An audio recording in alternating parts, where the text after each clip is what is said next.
iterations, many design changes over the years, but back in the 90s, I could see there was definitely a tendency for any visual artist who wants to maintain some degree of relevance in the market, particularly with digital capture and communications on the internet. I was a very big believer in getting my URL, which is tonyward.com. It's registered. It's been registered for years now. And I do recommend that students get your first and last name, whether you're going to use it or not. Because moving forward, you might realize at some point in your career that, hey, I wish I had gotten my .com, you know?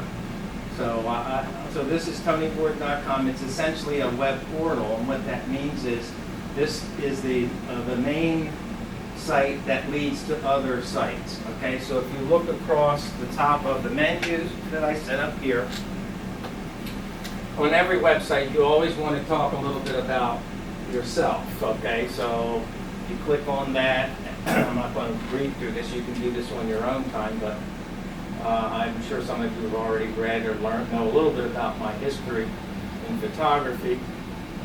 So you can scroll through here and read about my bio and then my CV, which is always, CVs, as you know, are very important. And you can see mine is, I'm getting old, so it gets more and more pages.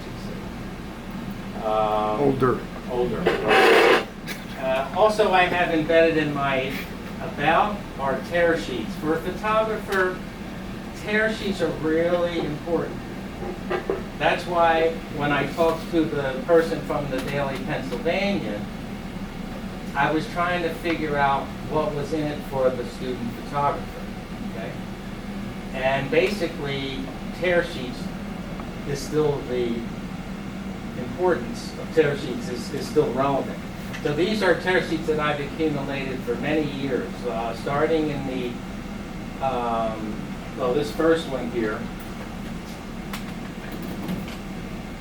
ironically enough, was done by one of my colleagues here in the photo department, Michael Bryant. Michael is one of the staff photographers at the Enquirer. And when my work got hot in the early 90s, because I was publishing all these controversial books, Michael got assigned to take my picture, and this became a tear sheet, okay? Other tear sheets are from other magazines. This was like the first major publication to write about my erotic photography, which came much later in my career. But anytime you do anything that's controversial in America, it becomes like the thing that you do. So I saw that as an opportunity and in a way an advantage to start to get a lot of national and international press through the pictures that I made, either for assignments or self-assigned. This series, which was a fashion series of pictures I did in the early 90s for Philadelphia Magazine, was actually shot at the original Barnes Museum, which was in Marion, Pennsylvania. And the magazine had so much cachet at that time that they could call the Barnes and arrange for a photographer to go out and shoot. Now, that painting, that Surratt painting, I had mentioned Surratt at the Barnes earlier in the lecture, that's a copy of the painting that's actually hanging in the Barnes. The real one is not the one that they put out on the lawn. I don't want you to get an impression that, you know, they put a $50 million painting out there in the yard for a picture. But they let me shoot around the grounds. Like, for example, this picture on the left was actually taken in Dr. Barnes's office, which was amazing. So photography has this gateway effect that is just wonderful, because once you become a photographer, you never really kind of know where it's going to lead you. It can lead you in two ways. One, through self-exploration, like taking on assignments, ideas that you want to explore with the camera. Or as a professional, you would take in assignments. In other words, you would develop a body of work. The magazine will say, oh, this Tony Ward likes to shoot black and white. He likes to shoot with a lot of film speed, high grain.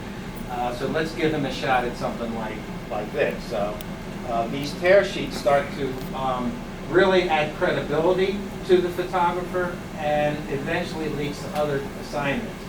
And usually right here is where the photo credit will appear, somewhere on the page, right? Is where that credit appears. Now, not to get too far into the business of photography, but Editorial photography, photographers generally do get an editorial fee. It's not the kind of money that a photographer would get when they're taking an assignment for, let's say, Johnson & Johnson's or SmithKline or some other big corporate entity. But like I said, once you get your name in print, people have a tendency to want to hire you again. And so you can see the credit is quite large here, photography by Tony Ward. So that's what this does. So anybody that's going to hire me or look at my history, they're going to look through the tear sheet. So there's a lot of those there. Across the menu, getting back to the menu, all of my early work, except for one body of work that I haven't archived yet, can be found here. And I'm going to take you through a couple of portfolios in a second, but just so you see how the navigation works.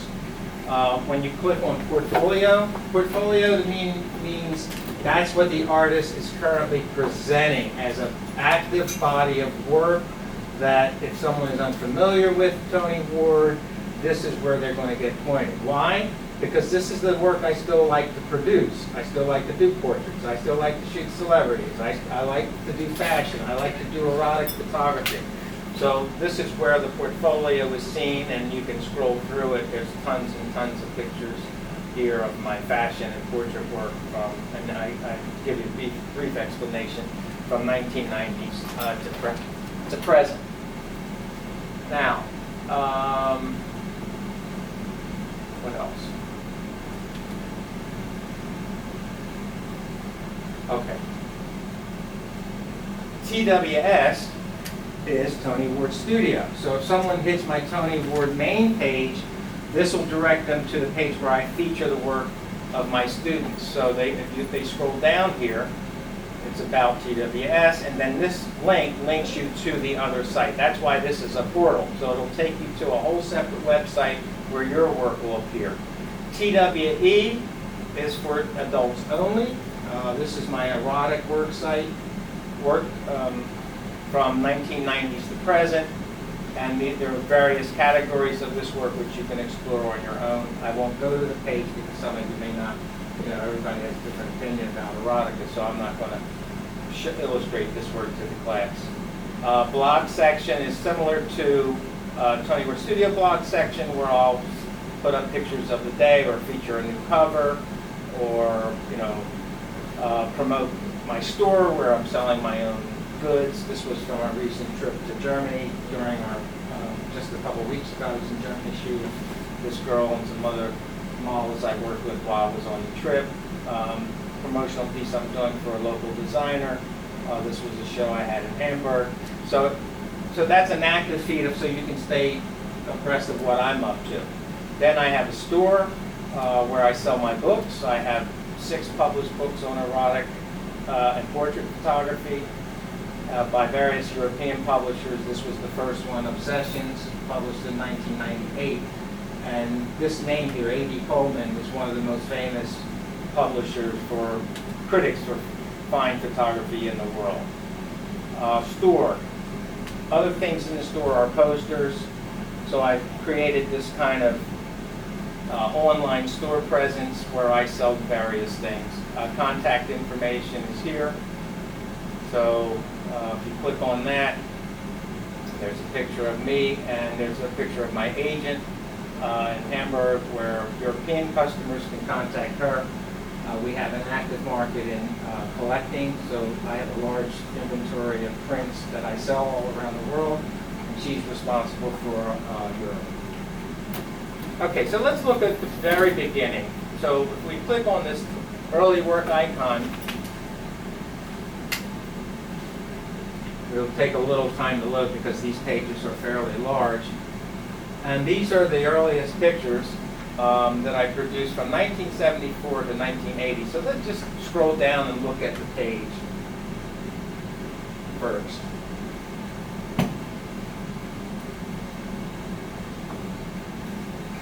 So each page generally has a link to another page. So if you're into programming on the internet, which I'm pretty savvy at, I wouldn't say I'm an expert, but I'm certainly an expert in WordPress publishing. The more you link from one page to another, the more traffic you gain. So Students who get published on Tony Ward Studio, for example, usually will be on the first page of Google by mid-semester if I start publishing your work, because I just know how to do that. At the top here, you're seeing mainly street photography. Now, this is what I want to discuss about this. Back in the 1970s, okay, when I was sitting in a classroom just like you there, wasn't exactly sure what I wanted to be, but there were some clear indicators from birth. Okay. Those indicators were, one, I had a father who was an artist. My father was a photographer, a filmmaker, a graphic designer. He was essentially the family chronicler. My mother was the housekeeper who supported the family, and she supported whatever my dad wanted to do in terms of raising his kids. So from a young boy, literally I was going to the Philadelphia Museum of Art with my mother and father to look at artwork. So a lot of this work is already embedded in the craft. So what I'm going to be trying to do in the next 2 weeks is to find out how you were raised from the time you were born to the time you were about 8 years old. During that time period is when you were exposed to visual thinking. But obviously, at a certain point, we weren't aware, we weren't cognizant. But studies have shown the more we're exposed to tends to be the more how we become in our lives. So my earliest pictures, I started to say, well, why do I like this picture? What makes it relevant? Why is it a keeper? These are editorial questions that artists ask themselves day in, day out, throughout our lives. Because you will find, and you probably already found, that you evolve and grow, your opinions change as you become more and more educated. But foundationally, one of the things I'm going to try to tap and train you to look at early is the aspect of photographic seeing that makes a composition. So first and foremost, for me to have a picture as a keeper, it has to fit within the criteria of some type of aesthetic compositional structure that I call my own. So as I look at my earliest pictures, this was taken on one of my first trip to Europe. It was a trip to Paris on assignment for my first job. Literally out of school, I went to Paris. And I'm just doing like a lot of photographers during that time period did. Okay? The entry point for photographers in the 70s class was the street. We took our cameras to the streets to document street life, to people, architecture, settings, travel. That's what we did. That's how we learned how to become photographers. Today, the mentality of street photographer has changed. Why? Because people are more self-aware, people are more narcissistic, visually narcissistic, and they question, oh, what is it for? Am I going to be bad? Is it going to be painting me in a negative light? So we have protections within our amendments and our Constitution in the U.S. that allow certain liberties of practice of shooting on the street. So a basic lesson here, if you shoot on the street for assignment 1, you take your subject to 18th and Chestnut. You put your subject on the corner of 18th and Chestnut, and you want to create what we refer to in photography as an environmental portrait. You have every right to make that picture. You have every right to show it on a screen. You have every right to publish it. However, there are contingencies. As a street photographer, I can go up to any stranger on 18th and Market and make a picture. Now, you hear what I said. I didn't say take a picture. I said I'm going to make a picture. So that's the first distinction that I want you to be aware of in my class. We don't take pictures. This taking, in my mind, is a form of stealing. We make pictures. How do we make them? By having a conversation with the subject. So if I take my subject to the corner of 18th and Market and I make a picture of that subject, I have every right in the world to do anything with that picture, with the exception of making sure that I get permission from my primary subject. So we're going to learn about model releases. This gentleman was not released. Okay? So there are certain limitations to how I can use this picture over time. Now, the laws that prevail over photography and printmaking are the copyright laws of the United States. The arguments for and against are embedded within the First Amendment, and students and professional photographers alike have to be aware of those laws, otherwise you can get sued. So this picture was taken in 1980. Chances are this man is no longer alive. So there, theoretically, are liberties to uses that I would not generally employ if this person was taken in 1980 and let's say they were 18 years of age or 28 years of age. Then I would, in my mind, be limited to only editorial use. So the distinction between editorial use, which is this, and an advertising or promotional use is a whole nother game. So if I were promoting Marlboro cigarettes, which I would never do, I could theoretically use this picture in some limited way if I had him released in an advertising capacity. So as I was shooting, from the very beginning of my career, it was embedded in me to know what needs to be released and know what you don't have to release. Now this picture is released. Why? Look at the proximity to me. He's right there. He was in my house. He was in my home. So I've had an opportunity to form a relationship with that person, which will be part of your duty in assignment 1.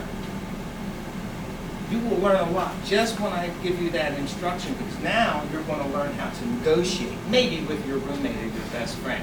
And a lot of students will say, oh God, I would never ask my classmate, my colleague to sign any kind of agreement. Well, yeah, that's how you're going to learn how to protect your friendship, because photography is a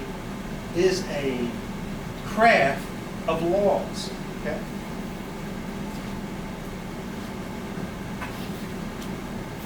So why do I like this picture? It was shot in available light. It has elements of chiaroscuro, which is the Rembrandt lighting that I'm going to be teaching you, which means light and dark. Highlights, deep shadows, a lot of midtones. Here I like this picture because of those rays of light shooting with that backlit situation. I didn't do a lot of pullbacks, which means like subject matter is very small in the picture, and the environment is more pervasive in the picture. Like the environment in this picture almost has more meaning than those 3 figures in the central part of the frame. But even early on, when I started to frame